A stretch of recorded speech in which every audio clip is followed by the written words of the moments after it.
has battled back from 14 down, and I want to say hello to Ryan Smith, the new owner, the new steward of the Utah Jazz, down close to the floor tonight. Ryan, it's great to see you. 22-5 start, not a bad way to settle in as the owner of the Utah Jazz. Thanks, Baller. We're just excited to be out here, man. I want to talk about getting the fans back, and it feels good to have the energy in this building. How did you make this happen with the NBA? I know you built a great plan. You started with 1,500. You're now over about 3,000 in the building. Yeah, I think, first of all, it's credit to the Vivint Arena employees, Utah Jazz employees. They've done a fantastic job of prioritizing health and safety first. I mean, I know they've been working in lockstep with the Utah Department of Health, and they've actually been out here, and I love it here. I feel like it's safer here than the grocery store right now.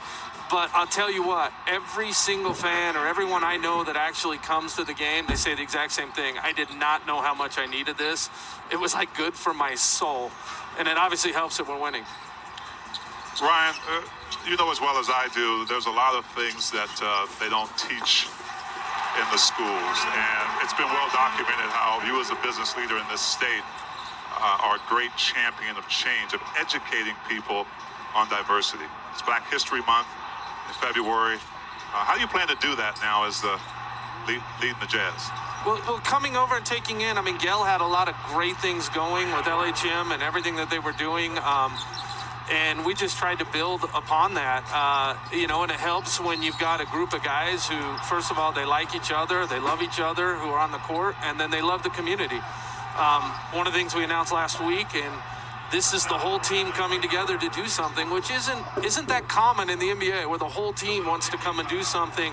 On Thursday, we kick off in elementary schools, Black History Month, where it's heroes talking about their heroes. I remember growing up in Utah, like my heroes were playing for the Jazz, and to have Mike Conley and Faves and George and Niang and Dale Demps. I think we start with elementary schools for a half hour where they're talking about their heroes, their Black History heroes. And what an amazing opportunity for all the schools who are typically stuck on Zoom or getting used to this new world of technology to be able to tune into our YouTube channel and for a half hour watch these guys talk about their history and the people that they love who have inspired them. And we're gonna start the following week after that with middle school, and then different players and coaches are going to be doing that same thing for high schools. And so if you look over the next 3 weeks, what a cool opportunity to have our heroes talking about heroes. It's an amazing opportunity. Thanks, Ryan. Yeah, it sure is. And Ryan, just to extend that a bit, you were very adamant when you took the reins of ownership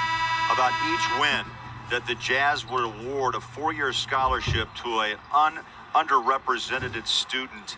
And so far, that number, including preseason, mind you, if I'm right, that's 25 scholarships already that's a full awarded. Classroom, right? Yeah, it is. I hope we go to 60 or 70, right?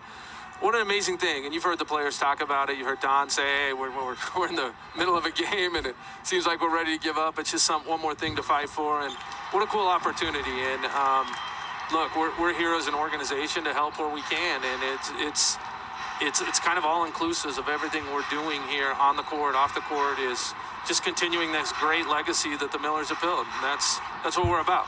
And Ron, before we cut you loose, of course, you've got a special group of players that Quinn and Dennis have built, and they are as one. And I think that's a real special compliment, especially in this league.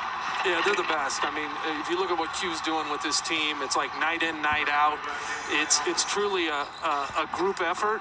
And it seems like when one player's down, the next person steps up, and you're in the locker room, you're traveling with these guys, like you see it, and it's all the way that they carry themselves, and they're all bought in, and it's special. I think everyone feels that, but at the same time, they don't give trophies out in February, so we got to keep rolling. That's a great point. Ryan, thanks so much for your time. We'll talk soon. Thank guys. Keep it up. You bet. Thank you. Ryan Smith, some interesting input. Love having him on. Yeah, man. he's great. Awesome.